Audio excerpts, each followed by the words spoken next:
নমস্কার, খবর পাচ্ছি আমি মাহিপাল।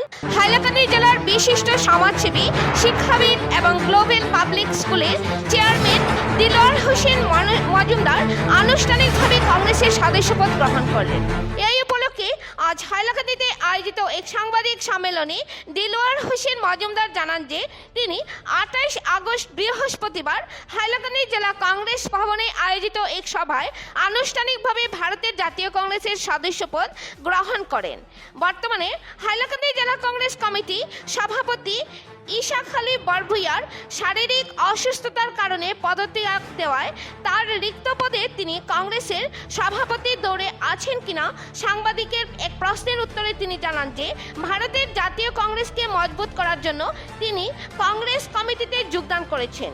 তিনি বলেন যে নতুন সভাপতি যেই হোক না কেন তিনি তাকে যথাসম্ভব সহযোগিতা করে যাবেন, সেই জন্য তিনি জেলা কংগ্রেসের সভাপতি দৌড়ে বর্তমানে নেই। তিনি জাতীয় কংগ্রেস দলে যোগদান করেছেন কংগ্রেসের ভিত মজবুত করার জন্য। তবে তিনি আগামী 2026 সনের বিধানসভা নির্বাচনে আলগাপুর কাটলিচড়া আসনের একজন টিকিটের দাবিদার। যদি দল তাকে উপযুক্ত মনে করে টিকিট প্রদান করে আর আসন্ন বিধানসভা নির্বাচনে তিনি কংগ্রেস দলের টিকিটে প্রতিদ্বন্দ্বিতা করে যদি বিধায়ক নির্বাচিত হয়ে যান, তাহলে জনতার সার্বিক উন্নয়নের জন্য তিনি আপ্রাণ কাজ করে যাবেন। হাইলাকান্দি থেকে সিপ্রিয়ান দাসের রিপোর্ট। ধন্যবাদ। আপনি যে কংগ্রেসে যোগদান করলেন, এটা কত তারিখে যোগদান করলেন আনুষ্ঠানিকভাবে, এবং এই যোগদানের পর আপনি জনগণকে কি বার্তা দিতে চাইবেন?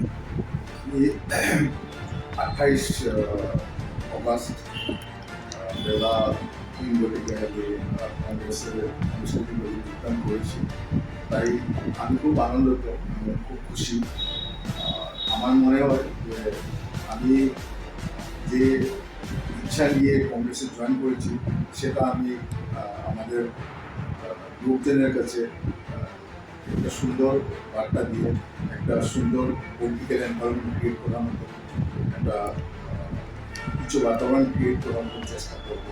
আর লোকজনও খুব আমার প্রতি তাদের অপেক্ষা বা কিছু ওদের এক্সপেকটেশন আছে যে আমরা কিছু করে দেখাতে পারি, যেহেতু আমরা শিক্ষা নিয়ে জড়িত আছি। তাই আমি মনে করি যে আমাকে কংগ্রেসে জয়েন করার জন্য আমাকে সহায়তা করেছেন ডিস্ট্রিক্ট কংগ্রেস কমিটি প্লাস যুব কংগ্রেস বা NSY, সবাইকে আমি ধন্যবাদ জানাতে চাই। আর হাইলাকান্দিবাসীকেও আমাকে সাপোর্ট করে দিলাম। আপনি কংগ্রেসের এখন যুক্ত হয়েছেন যে প্রাথমিক সদস্য নিয়েছেন। হ্যাঁ, এমনিতে জেলা কমিটিতে সম্পাদক বা অন্য কোনো পদ এখনো? আমার কোনো এমনিতে কোনো পদ নেই, না আমার কোনো ইচ্ছা আছে। আমি যেহেতু নতুনভাবে জয়েন করেছি তাই আমি ভেবেছি যে একজন কংগ্রেস আর্ম সোলজার হিসেবে আমি কংগ্রেসের কাজ করতে।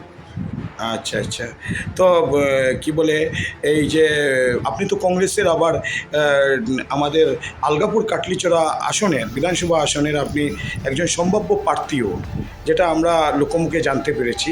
তো এই হিসাবে টিকিট কংগ্রেসের পাবেন বলে আপনি কতদূর আশাবাদী আছেন, এবং যদি টিকিট পেয়ে যান তাহলে আপনি আলগাপুর কাটলিচড়া কনস্টিটিউন্সির জন্য জনগণের জন্য আপনি কি কি কাজ করবেন বলে আপনি মনস্থ করেছেন?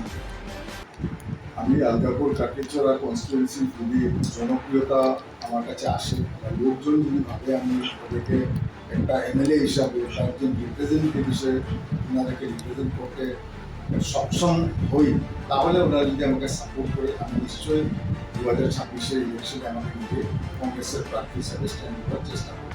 2 নম্বর জিনিস হলো আমি কী করবো, যদি আমাকে লোকজন সাপোর্ট দিয়ে নির্বাচিত করে আমাকে MLA হিসাবে নিযুক্ত করেন, তখন আমি চেষ্টা করবো যে যেগুলো ইনফ্রাস্ট্রাকচারাল টেকনোলজি আছে, যেরকম education sector, health sector, plus অনেক ইনফ্রাস্ট্রাকচারাল ডেভেলপমেন্ট আমাদের গ্রাম অঞ্চলে খুবই দরকার, যেটা নিয়ে আমি খুব চিন্তিত।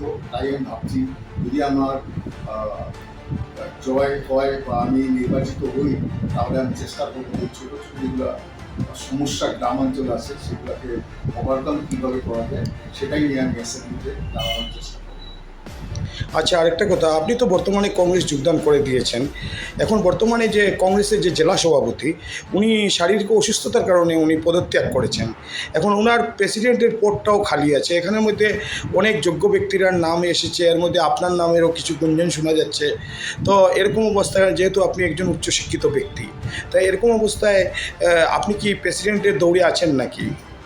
আমি বর্তমানে সেটা আমার কোনো ইচ্ছা বা এরকম কোনো কিছু আমি চিন্তা করিনি। তবে একটা জিনিস আমি এটাই বলতে চাবো যে আমাদের প্রেসিডেন্ট মহাশয় ছিলেন, ওনার স্বাস্থ্য হেলথ ইস্যু আছে, তাই উনি রিজাইন করেছেন, সেটাই আমরা গ্রহণ করেছি বা শুনতে পেরেছি।